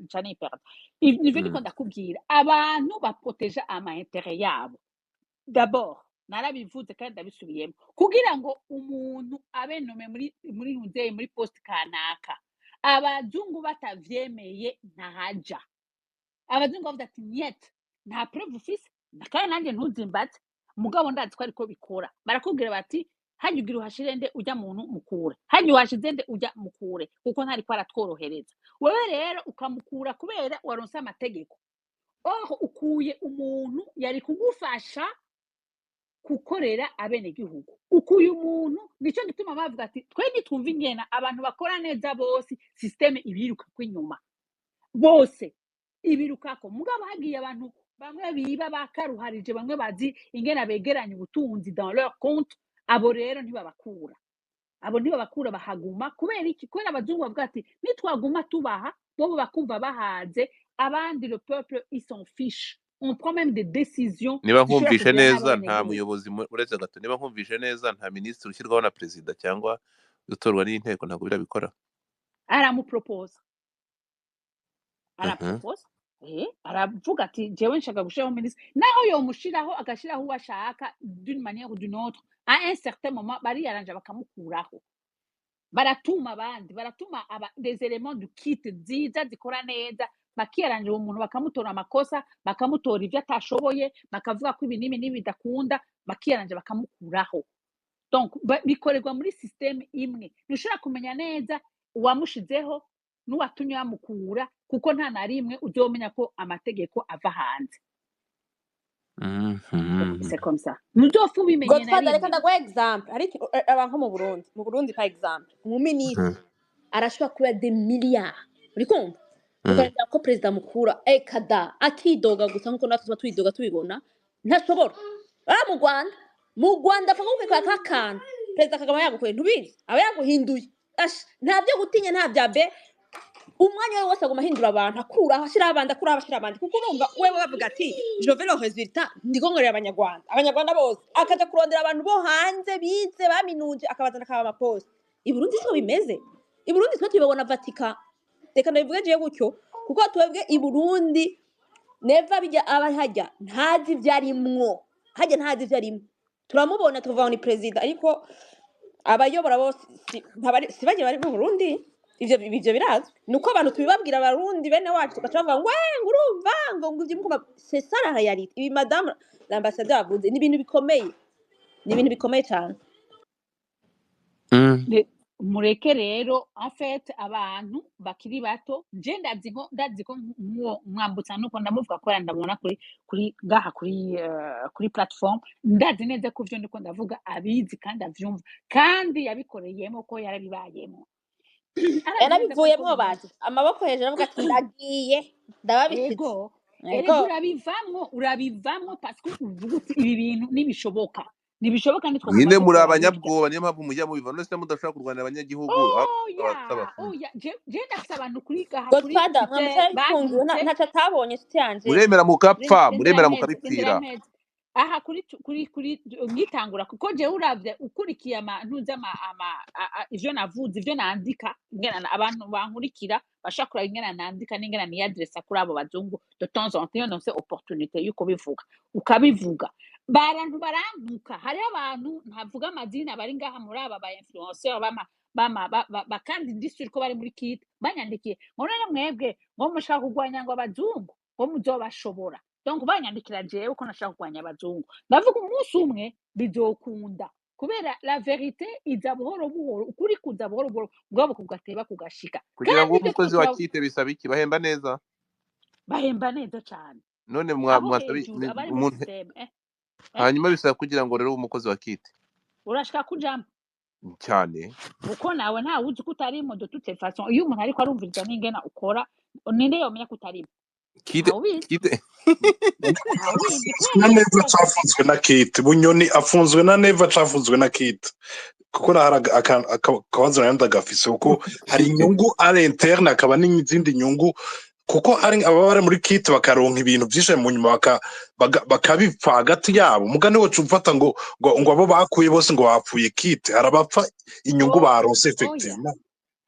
Justement, ivyo uriko uravuga c'est exactement vrai, c'est 100% vrai kuko ntuzofumenye ingene ibintu biriko birakoreka ubona abantu bagwana erega abarundi bavuga ngo ababifa n'ababisangiye by the way ababifa n'ababisangiye bunyoni mu vyo yagirijwe ko yashaka gutembagaza intwaro ni bande bamufashe ko dushaka gutembagaza pouvoir atawugushikikiye kudashobora naho ukwitabura gute tu ne peux pas ni bande bari bamushigikiye abari bamushigikiye ngo atembagaze le pouvoir ni bande hanyuma ubu nawe amenya ati agira ntembagaze qu'est-ce qu'il fait il fait tout kugira mufunge bien sûr ni rya mbere bafungana cyangwa ni rya mbere bakugwaho mugabo bose baba bazi neza ko bafise ababashigikiye hanze utanguye kuvamwo muri systeme yabo ukavuga uti jewe abazungu ndabamaganye mvuge nka Godfather ndabamaganye tu ne restes pas en vie uwagerageje kubivamwo wese ahari hose baca barondera ingena a disparaître de la circulation peu importe ivyo yari yakoze kuko baba bazi ko bamukoresheje mbere akavyemera yarakoze baramufashe baramudugije baramuduza mugabo ahenshi akavuga ati jewe ibintu muko murantuma ndavyanse ngira ndabivemwo reka nigisha bene gihugu ko ibintu tuko turakora biva hanze atari vyiza ubitanguye baca baguta hanze na wewe n'abagufasha nabo mwakoranye bose kugira ngo mubivemwo abo mwumvirije bose kugira mubivemwo baca biyaranja mukabakuramo kandi bakabugara umunwa voilà c'est comme ça que ça se passe heureusement ko hari unye Elon Musk yatugiriye neza tugashobora kuronka naho umuntu avugira donc faut pas nimurondere kure abantu bapfa ivyo basangiye kandi barabizi umwe wese arazi ko ashigikiwe n'igihugu kanaka canke n'ubutegetsi kanaka canke na ONG canke na big pharma cyangwa ashigikiwe n'abadandaza ibitoro cyangwa ashigikiwe n'abadandaza inzahabu ainsi de suite mais ce sont les grands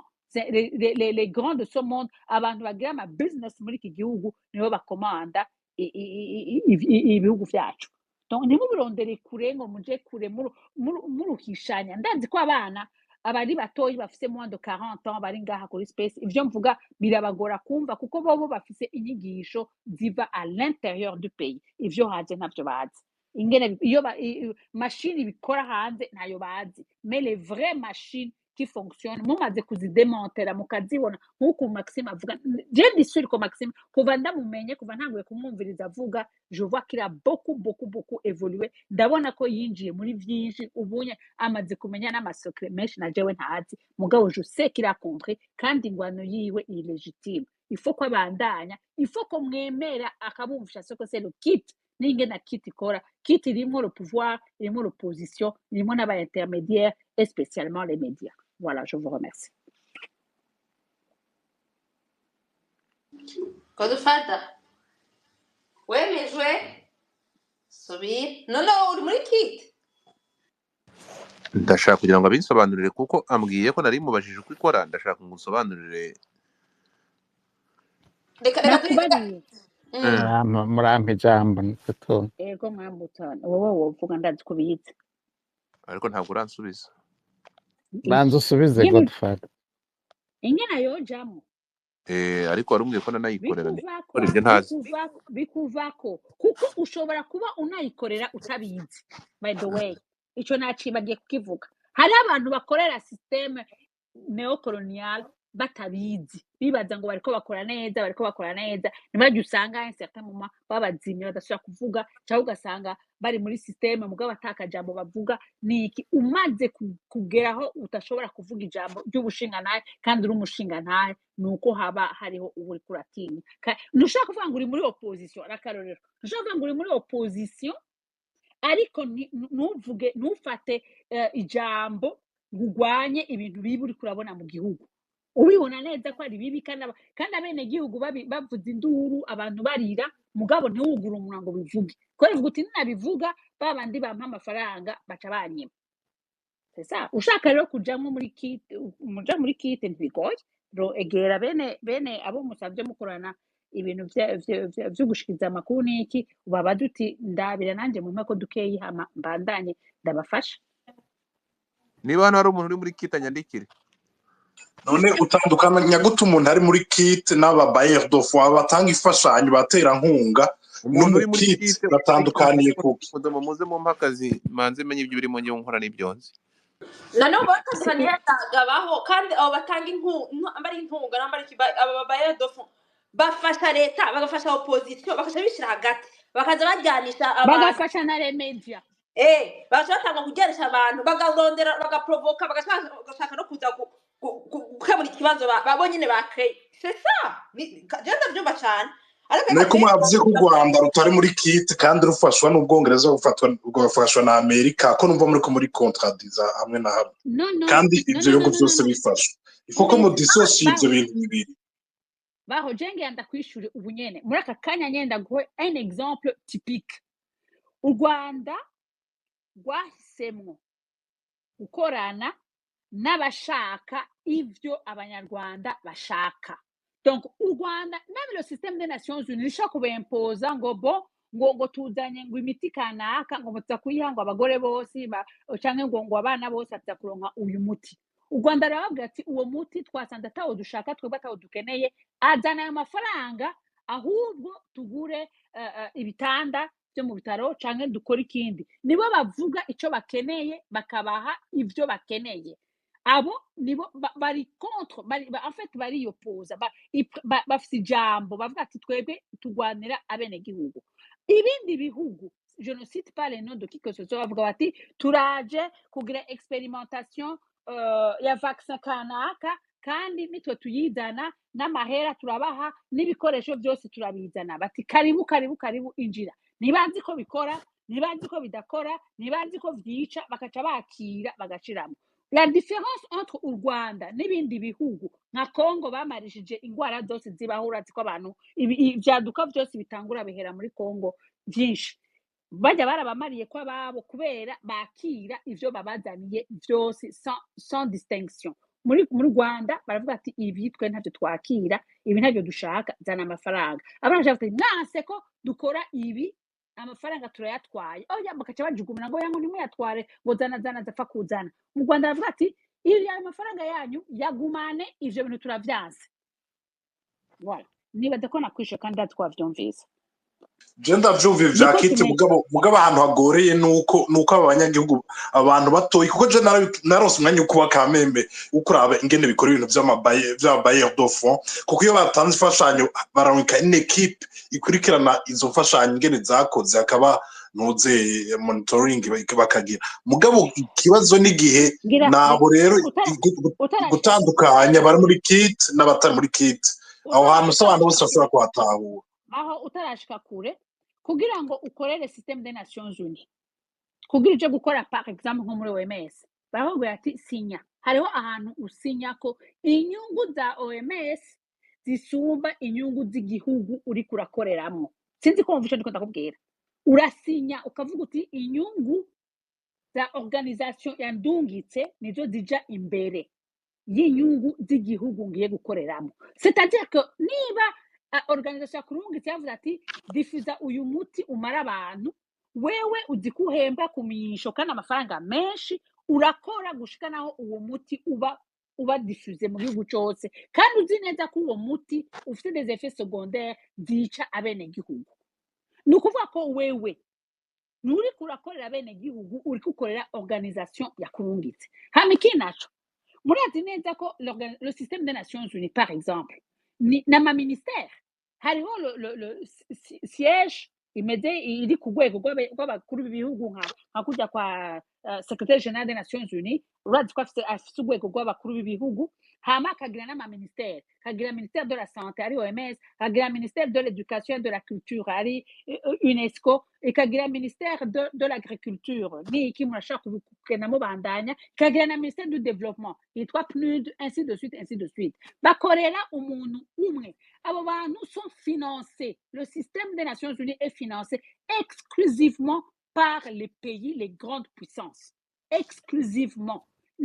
Nibo baha imishahara, kandi imishahara niyo yonyene ije imbere y'ibindi byose. Bamaze kubaha imishahara baca bavuga ibyo babatumye, bavuga ati uvuga A, uvuga BC, uvuga BC, ukora gutya na gutya na gutya na gutya, utabikoze uko turagukura. Waraba $15,000 par mois n'umuryango n'abana baja ku ishuri, niko bavuga ati jewe mbwira ibyo mushaka kumvuga, bari byo mvuga ibyo mushaka mupfe kuguma mu mpemba. C'est comme ça que ça fonctionne.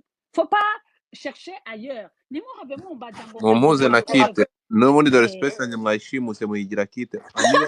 Ni kite n'ubundi. Niba hano hari umukozi ukorera kite, niba hari umuntu ukorera kite, muze mu mpakazi. Jenda sikibazo. Kabaza madame ambassadeur, en fait ndababaze nk'umuntu yakoze kandi ndatwa ko muri Nations Unies nawe yakoreraga kite. Urumva jewe ndabaje ikibazo, la majorité bakora muri Nations Unies n'abanware cyangwa shaka kumenya nambara abanware. Umvira ndakubwire, kera bigitangura hari abazungu. Twese tugiheza nk'amashuri par exemple, ngiheza médecine, abakora nko muri reka mfate UNICEF yari nk'abazungu, exclusivement abazungu n'abarundi. Mugabo abenshi babo barundi bakora muri système ntibari abarundi d'origine benshi.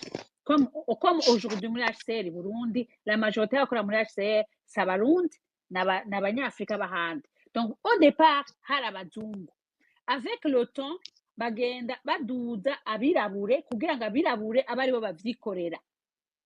Abirabure rero baca bafata relève, bagenda babagabanya babashiraho, bagabanya abazungu babashiraho, bagabanya abazungu babashiraho. Ce qui fait que mu bihugu vyose nka vyose système des Nations Unies unye itwagwa n'abirabure, la grande partie. Abazungu baja musanga ari bashasha, des jeunes qui commencent, abantu batanguye bishasha. Mugabo abakorera ama système des Nations Unies mu bihugu byacu en majorité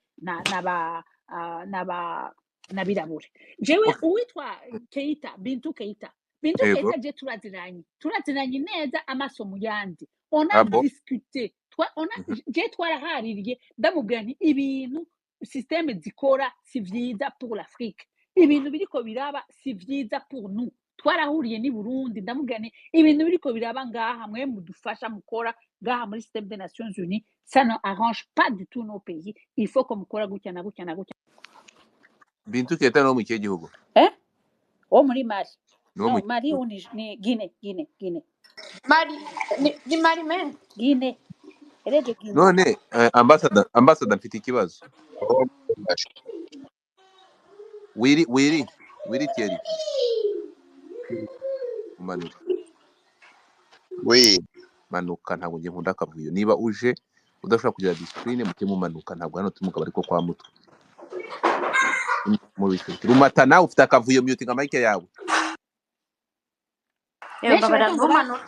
Ngo bakora Nations Unies, ngo nanje narakoze muri Nations Unies, ngo nanje aho rero wagiye ugiye wirukanga ngo gufasha ahantu hari crise, ukamara amezi baguha amahera nyene uri kurakora, ukacuvuga ngo system urayizi. Nta yuzi abantu bazi systeme nibajya bashika hejuru kuva nko kuri P4 P5 D1 n'ibindi byo hejuru abo nibo bazi neza byo bakorera ikintu ushaka kubaza ikintu y'amatsiko umuntu ni bande uri mu bantu niba narakumvisha neza ubushize uri mu bantu bahagaritswe kuko utakoreye inyungu za kite niba narakumvisha neza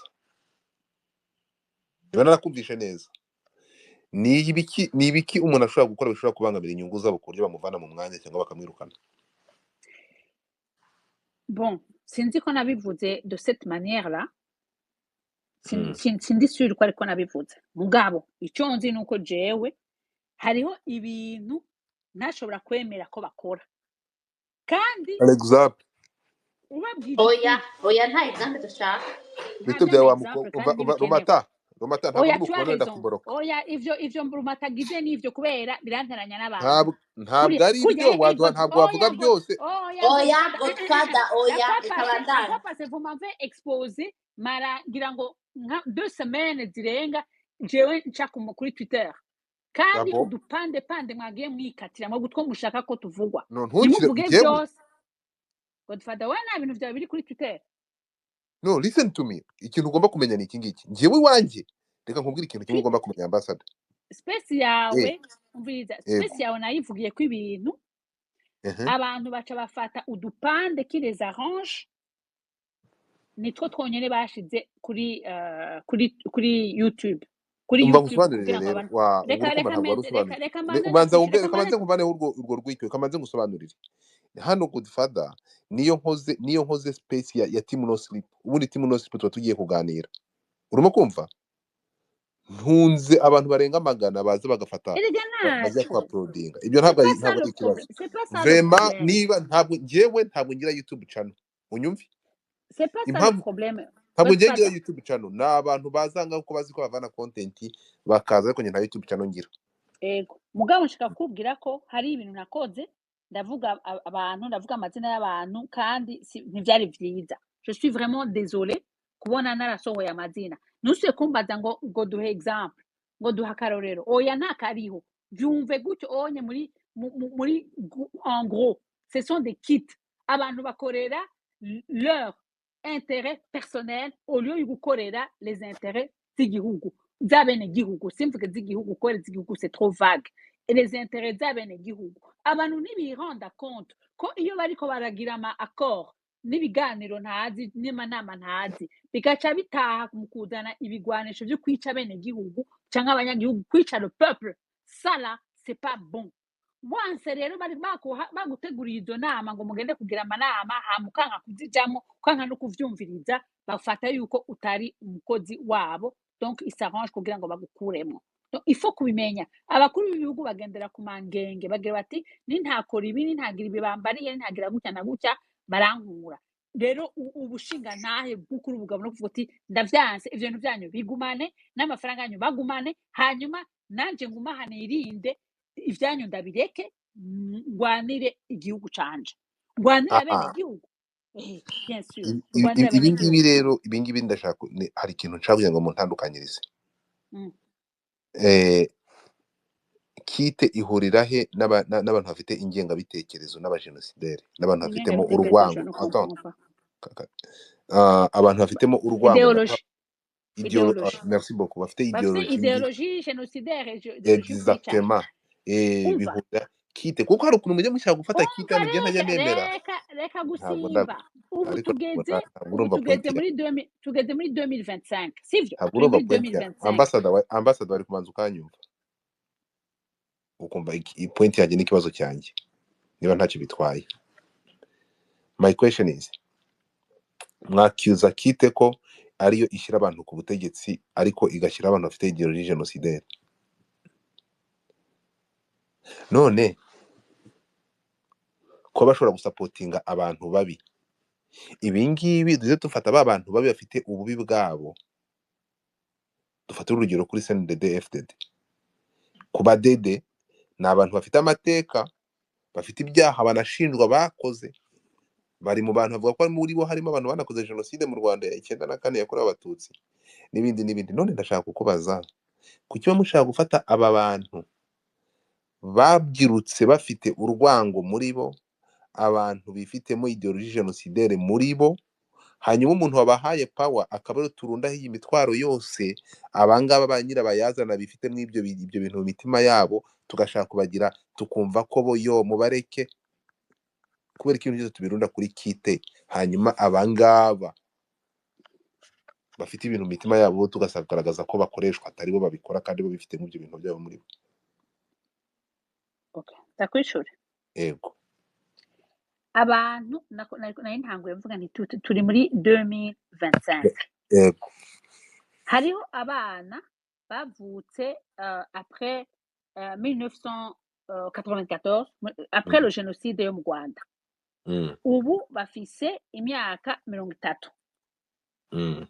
Bari muri système.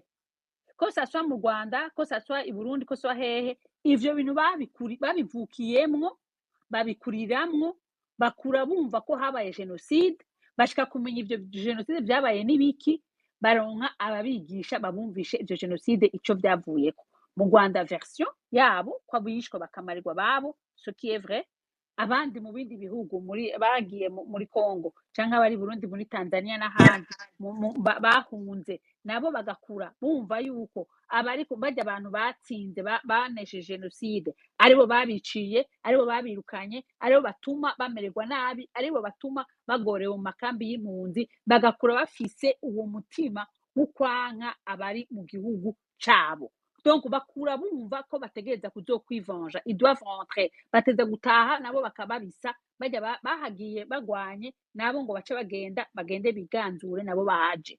Or imbere ya 94 harabaye ibindi longtemps avant, harabaye ivyo muri nsubiye inyuma hagufi 59 60, harabaye muri Burundi, harabaye 72 na 65 n'ibindi. Ivyo vyose abo bana bavyumva nk'umugani, mais c'est eux qui sont au pouvoir, c'est eux baronse inyigisho zikwiye aho bari kugira ngo bagume bashaka bavuga bati burya bwoko buratwanka, ubwoko buratwanka. Tusubiye tukabandanya kure gose tukaja inyuma, turagaruka mu batumye twigabura ducibwamwo babiri, ubwoko Bahutu, Abatwa, Abatutsi, tugasubira inyuma. Iyo vyahereye ni kure cane. Hariho abana ubu bajene bubu 30 40 ans ubabwiye ngo Abahutu cyangwa Abatutsi batumva ivyo ari vyo. Bon, tumanutse gose tukabandanya, on va arriver aho bagabura imbibe, aho baca imipaka y'igihugu kanaka, igihugu kivuga Kinyarwanda, igihugu kivuga Ikirundi, igihugu kivuga Igishi, igihugu kivuga ururimi bidava muri est du Burundi, sinzi Igiha, ainsi de suite. Bagiye baca hagati ama frontière. Ivyo vyose bikenewe ko abantu basubira bakavyiga. Kiti kubera iki? Kiti vyatanguye avec l'idéologie ya kera, itegereza kuguma iri perpétuer, baguma bigisha, bakaca bakoresha ubutegetsi bugezweho. Nico gituma à un certain moment bavuga ngo les jeunes kubera iki? Les jeunes kubera boroshe convaincre grâce à l'histoire très récente des jeunes. Abandi bariko barabikorera ko canke babikora babifise n'abantu bakuze bafise uwo mutima. Erega umuntu barakushaka kukubwira ati kora iki kibi, turaguha amafaranga canke kireke mugabo ucukena. Wewe uzi ko ukora iciza ukavuga ugafuma ukena, uremera ugakena. Uzi ko ukora iciza ugasova ton peuple, uremera ugakora ico ciza ugasova le peuple. Mugabo iyo wemeye kurya amafaranga y'ababagabura kuva dans les décennies et décennies, ukemera kubandanya muri iyo logique, ukabandaniriza kuzi ko duciyemo gutatu, abarundi duciyemo gutatu par exemple, ukemera kubandaniriza muri iyo logique, bakabagirisha inama n'ibiganiro vyarusha, bakabaha amafaranga menshi, bakabasinyisha ibintu mutumva vyo kubagabura, mukavyemera, bakabwira ngo mu gisoda ngo Abahutu n'Abatutsi, abavanze sinzi aho babashize. En fait, by the way, abavutse ku Muhutu ku Mututsi bari mu gisoda baba Abahutu canke Abatutsi. Ibintu nk'ivyo vyose urumva, ce sont des idées perpetre, bagiye bagaburira bongerereza abubu rero babigwamwo, akavuga ati naronsa poste, naronsa akazi, nabaye DG, donc kugira ngo ngumaha muri DG ntegeza gushirira mwumvisha neza ko jewe ntegeza nkora neza ivyo umugambwe untegetse uwundi ati jewe ndi umusoda kugira ngo mbe umusoda mwiza badahava bampinduka ndemera guherekeza nkaja kurasa naho nategeza kurasa ainsi de suite ivyo ndabivuze mu bintu bisanzwe nyene dusanzwe tumenyereye ukumva ko wewe uteza gushigikira systeme yigisha bamwe abandi itabigisha ukemera ko utegeza gushigikira systeme ihakazi bamwe idahakazi abandi ivyo byose ni ibintu bikurikirana n'inyigisho za kera abantu bagiye barasimira aho ngaho bagenda ntabwo babigira mbyemera. uravyumva kandi Ambassador, kubyemera kumbwira ko umviriza umuntu wemeye kugura uretse gato umuntu wemereye gukorera igifu cye urimo kumva ukambwira ko ari inyigisho kubera yemeye gukorera si igifu cye so no ntabwo ibintu byose no muza ibi ngibi rero ntekereza ko ari umviriza bityo wibaze jewe hari numva ko murantiza ijambo nanje hari dufite la umuntu base bita la Rwibutso niwe uza base gukurikira oya Rwibutso reka niwe uza gukurikira ambassador we ibi wacha bintu habari zako we nuko rumata we nari wacha mbandutse habari zako avuga tebyawe hatabo accountability ico bita hodovability mu muting mic zanjye Ambassador afata umuntu biragoye concluding hakurikireho umuntu bita Rwibutso wowe rumata ucyeka amarangamutima yawe tebyawe ariko Ambassador ata concludinga mfata umuntu umwe usoze dufate Rwibutso tugaruke kwa papa Mwambutsa uyu mugore agira amarangamutima rumata sinjya mumenyera Ambassador afungura mikro yawe okay wamwe ngo nukuri kubwira Rwibutso kubera ugira amarangamutima ntabwo ari byo ni Mwambutsa akurikira nkubwiye ko ari Rwibutso nigira gutanga ijambo ndakwambura ko host ubu risana nk'abandi nawe kit niko bakiti bako Ambassador nibagiwe mutingira rimwe Ambassador ntabwo ari kubasha gufungura mic ye birarangiye Ambassador afungura mic yawe ndabigira nti none ndamufungurira ntacobona ndagira nibagiwe mutingira abantu mwe kubera wowe akavuyo kawe Ambassador isa nk'ukanda ku kamikro hariya hasi reba abantu hari akamikro ugakandi urabufunguye mic ariko se ntazi kubifungura buriya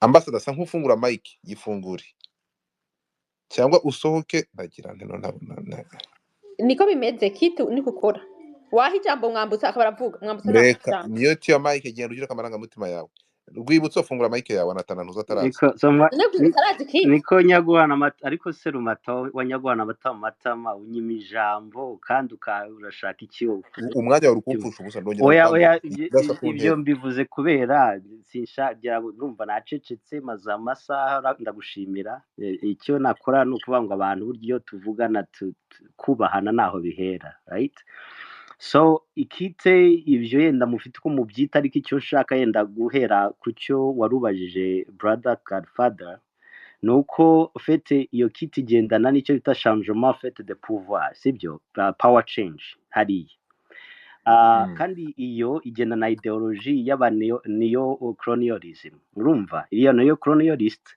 uburundi fete urabizi ko ngira ngo ukunze ko numvise ugenda bivugaho cyane twavuye mu by'icyo bita open colonialism yariyo phase yarangiranye n'ibi byo kuvuga ngo baduhaye ngo ubwigenge urabyumva natwe twaba ko duhawe ubwigenge ariko haza ikintu cyo kuvuga ngo ariko muri no si aho tuvuge n'urugero ubwongereza burimo burashaka uburyo bwakora intwaro zindi zishobora gukoreshwa muri Ukraine ndetse n'ahandi Uburusiya buramutse bubateye sibyo Ububirigi Uburayi bwose niko bumeze sibyo baravuga ati noneho rero tugomba gukora niki tugomba kuvuga ngo bya bihugu bya muri ntuza ntitwavuga ngo tugiye gusubira muri Afurika bya bihugu tubikolonize ariko hagomba kubaho uburyo bundi runaka bushobora gutuma ba bantu dukomeza kubaheza inyuma nzakoreza video ndaza kugukoreza video kuri ruhande wumve iby'umugore wa perezida wa Sierra Leone aherutse kuvuga kandi arimo agenda amaze igihe akoraho ama speech avuga uburyo ino kit ikora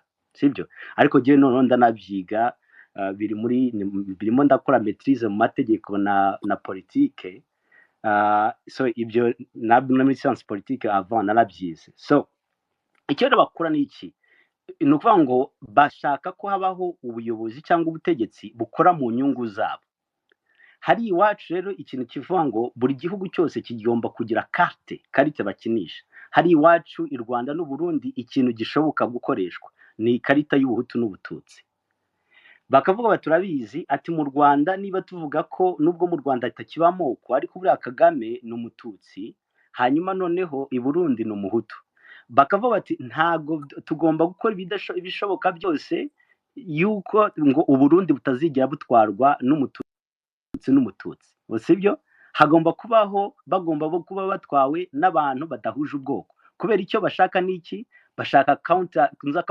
balance ya powers no kuvuga ngo bashaka donc ikintu gizatuma bashobora gukoresha umwe against the other mu nyungu zabo you see donc ntibagomba kubahuza so ibyo rero no kuvuga nibyo tubyumve gutyo niyo mpamvu bagira gute iyo munsi yo kite tuvuge WEF ni buryo yumva iri mu bantu burya barabo bavugwa yuko bari muri kite bavuga ngo okay mu Rwanda niba bimeze gutya tuvuge no muri Kongo nk'ubu ngubu bati muri Kongo turimo turashaka amabuye y'agaciro Kisekedi tuzi neza ko uyu munsi navuga ngo Trump akavuga ati jewe ndaje ndifuza bino urabinyemerera intambara bya bindi byose bya demokrasi bitwarisha na human violations bavuga ngo barapromotinga human rights byose bikaba urwitwazo barahita bakugira umwere wowe basahure ubaha ibyo bifuza bagushyigikire ariko ejo nejo bundi niwongera kuba Kisekedi bumve ngo wageranye contact n'Ubushinwa na Russia bazagaruka bavuga bati ariko kanaka ubundi ninde muntu dushobora gukoraho uno muntu akamukura ariko none akaza adufasha kugera kwiba cyangwa kugera kuri buri kimwe cyose twifuza nawe twazakora nawe yatangira cyangwa tubona atakikora ibyo twifuza nawe tukamukuraho ibyo yenda nasoreza kuri icyo kintu donc mu bigendanye na ntuza na muri iyo context kandi Godfather agenda gushimira ko twese duha ijambo burya ikintu ufite kandi ndimo navuga nabaye mu itangazamakuru for about 10 years ngiye iki ngiki ndakigushimira nta nubwo wabisabye ufite wowe urimo urakora ikintu cyananiye benshi mu bihugu dufite hariya cyo guhuza abavandimwe kandi aha tukagira ibiganiro ibyitwa tabu cyangwa se iby'abantu benshi tutaganira tukagira kubiganiraho mama runaka ambassadrice ufite experience akavuga twese avec respect jewe ukiri mutoya cyangwa ari wese tugahana ijambo sibyo ibyo ari cyo ukora rero no kuvuga ngo generation zose uzizanye gutyo hari ibyo dusaranganya tutazi yenda twese tutumva buri generation ikavuga ibyayo ariko noneho umuto wo gukira no n'amageneration ajya kuvuka Godfather histoire ya uzaba muri iyo history kuko uzaba warafashije mu gushepinga public perception uburyo imyumve yindi mishya ishobora gutuma turemya cyangwa se tugira ibihugu bizima yagasana rero gukomeza reka noneho mvuge ku kintu nashatse kuvuga ku Burundi ntuza uyu mugabo Neva ndakaguha inka yanjye kandi ndabivuze Neva atinya Kagame atinya Kagame ibi byose tubyumvikaneho sinzi abatabyumva ariko ejo bundi muri Sadek nanuza na Yase ngira ngo mwaramubonye Perezida ugomba kugaragaza akajya kuri video niba atabashije kugira in person ikintu gihari protocol ivuga ngo nagaragare kuri video ntago uvuga nko muri kuri telefone cyangwa iki ugomba kugaragara kuri video ukavuga ngira ngo ariko donc nta mwarabibonye ntabwo ariko byagenze bavuga ko uriya Neva atahabonetse ariko icyo atinya ni iki President Kagame aza ateka afite amakuru ashyigikiwe na facts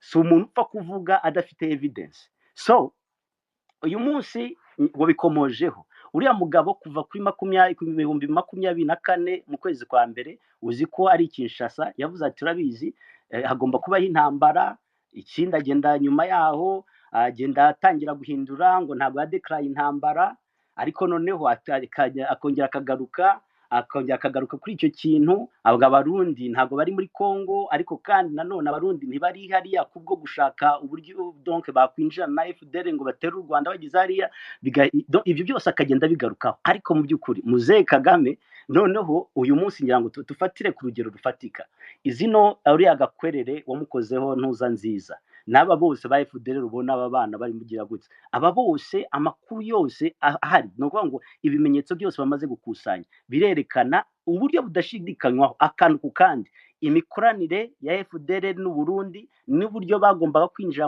ku Gisenyi bafatanyije evidence zahari buri kimwe cyose izo ni true facts now this guy uyu ntuza uyu Neva uyu munsi ntago afite ikintu ashobora kuvuga ngo yakoresha against anyomoza ayo makuru noneho akabona yuko noneho international community muri bino bihugu bitandukanye noneho nabyo bifite narrative ivuga ngo ariko FDLR ni umutwe w'iterabwoba kandi ugiteje ikibazo ku mutekano w'u Rwanda uyu munsi rero noneho icyo ashaka kujya gute arimo arayobya uburari kuvuga ngo arimo aracisha makeya mu by'ukuri ntago ari iki nta zindi mwafite yagonzwe nuko evidence zihari ziri strong, ziri factually very factuated, adashobora kuzisimbuka. So for now ari compelled cyangwa ari forced, donc ari forcé yo kuba nawe agomba kureba ngo international community irimo iravuga iki, noneho reka nanjye ncishe nsa n'ucisha macyani yarinye, noneho nshake n'uburyo nanone nareshya mu rwego rwo kureshya yenda Perezida Kagame cyangwa u Rwanda kugira ngo tube twaganira. Ariko mu by'ukuri ntago ari umutima muzima cyangwa se umutima wundi yo guhinduka. Igihe cya kintu kurambirisa cyo gukuraho ubutegetsi i Rwanda aracyagifite. Kubera iki? Kubera ko uyu munsi njya gusoza. Kubera iki? Kubera ko uyu mugabo Godfather ugenda ushaka facts, niba ari umuntu uvuga ko FDL noneho yemera ko ari ikibazo yayemeye, kuki uyu munsi turabizi abitwa ba Butare bafite alimentation cyangwa bafite ukuboko mu bitoro hariya i Burundi n'izindi nterahamwe nyinshi zamaze igihe n'abajenosideri benshi n'abarundi bakoze jenoside mu mayaga aho badata bakomoka n'ibiki byose arabafite hariya, ndetse banatanga n'umusanzu muri FDL. Niba ari umuntu wemera ko none FDL ari ikibazo kandi giteje umutekano, ikibazo gikomeye cyane ku Rwanda, akaba ashaka amahoro, noneho yabaye umukristo mwiza akabatanga, ariko ntashobora kubikora. Donc iriya ni langage politique. So ikintu nsorezaho ni iki ngiki, numvise hari abadede ahangaha ibi bintu byo kushaka byo kwitwaza Imana tukavuga Imana, ngira ngo jewe ndagusaba uzaduhosting tuganire ku ijambo ry'Imana, dukoreshe verset biblique tuzanemo Quran n'ibiki byose, ibintu tubona ngo barapfukama baravuga Imana. Yes, Nuzabagaratia 5:22 kugeza ku murongo wa 23 baravuga ngo ikiranga abantu bavuga ko aba bakozi b'Imana cyangwa abemera Imana abakristo bazima harimo urukundo, akaba icyo bita service to seek, kubababaye, donc marginalized mu cyongereza, kuko mu kinyarwanda rukundo babisobanura bihabanye na version y'icyongereza. Noneho niba uyu mugabo aba badede ari abakozi b'Imana nk'uko babivuga, kandi ari abantu bakunda amahoro nk'uko numvise abadede hano bakunze kubivuga, ni yihe mpamvu badashobora no kuvuga bati abatutsi bo muri Kongo barimo baricwa, twebwe aho kugira ngo tujye gufasha mu kubica, reka tubaburire tubunge ubutegetsi bwa Kisekedi, tubabwire cyangwa tubashyireho pressure, ndetse n'akarere dukore mobilisation n'akarere ndetse n'abandi dufatanye ahubwo kubabuza ndetse no kurengera ubuzima bwabo.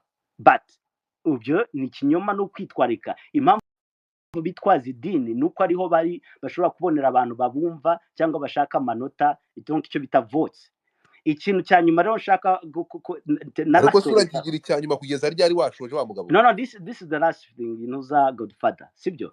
Ibi bintu akoresha byo kuvuga noneho ibi bintu byamwumvise ejo bundi yavugaga intambara, ubu ngubu yahindutse. Hari icyo bita blame ni technique ukoreshwa nka political strategy.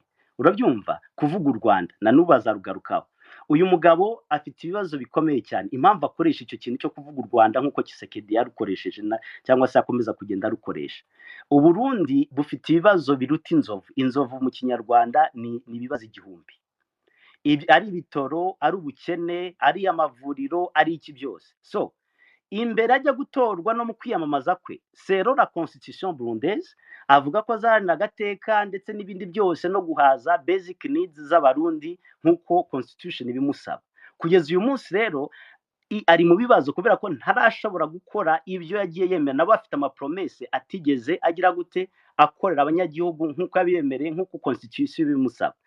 Rero kugira ngo donc yikureho icyasha, donc abashe kubasha gukomeza kubona amanota, agomba gushaka uwabishyiraho. Iyo rero ni strategy donc imenyerewe, akoresha blaming, ashaka uwo ari we wese ashyiraho ikibazo, yerekane ngo performance cyangwa ibibazo biri mu gihugu siwe bikomoka, siwe nkomoko, bituruka aho ngaho, bituma akomeza kwigarurira abantu, ndetse no kubona no kuvuga ngo no gusecuringa ejo n'ejo bundi bazagomba kwitoza kugira ngo mandate ye izakomeza. So murakoze cyane, murakoze, yenda ndahinira aho ngaho, murakoze. Ndagushimiye. ke mwambutse afata ijambo ufakoresha iminota mikeya. Reka ngerageze mu ncamake. Yego, wowe wari watubajije ikibazo hanyuma turagikwepa. Wavuze uti none dutegerezwa kwemera ivyo Kiti iba yavuze. Urabona tumaze umwanya dusigura, dusa n'abariko batera ubwoba abantu, aho kubaremesha, aho kubigisha ingene baresista kuri Kiti. Kuko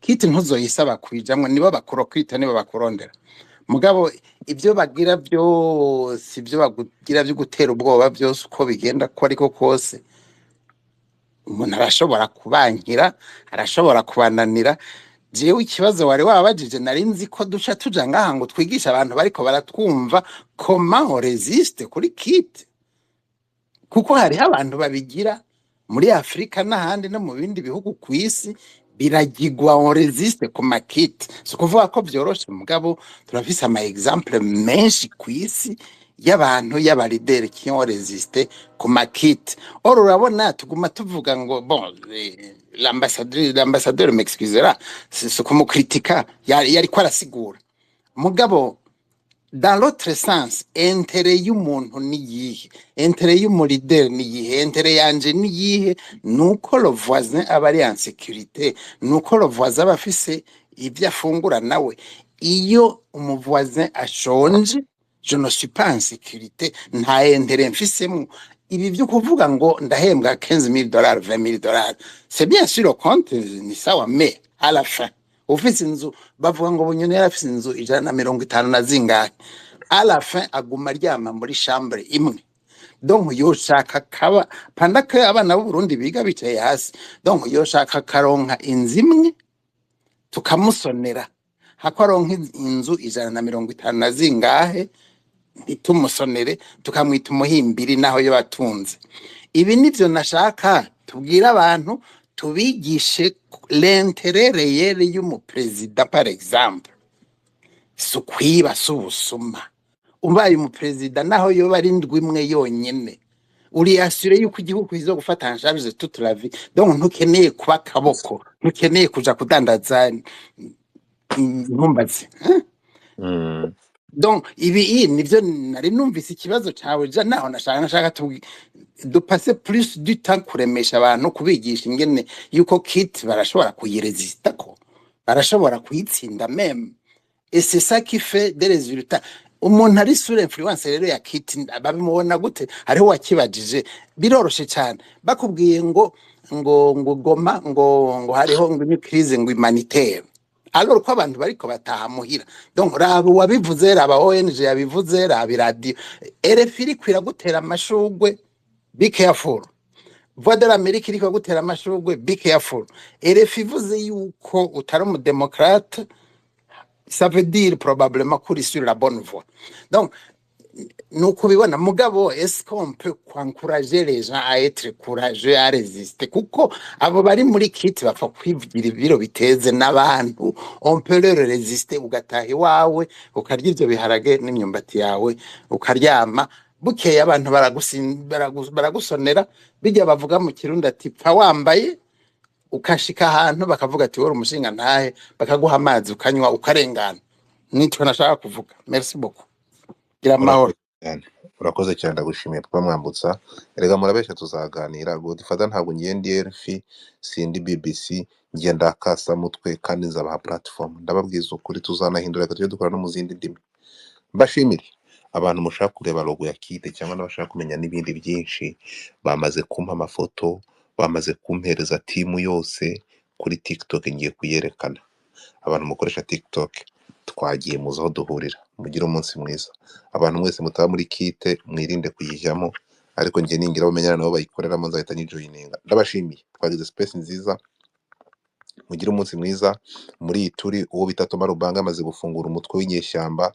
agiye kurasa turutse hariya mbibutse twavuze ku bintu byinshi twatinye ama audio y'abantu bibukavu twavuze kuri byinshi turangirije muri kite mugira umunsi mwiza tujye kuri TikTok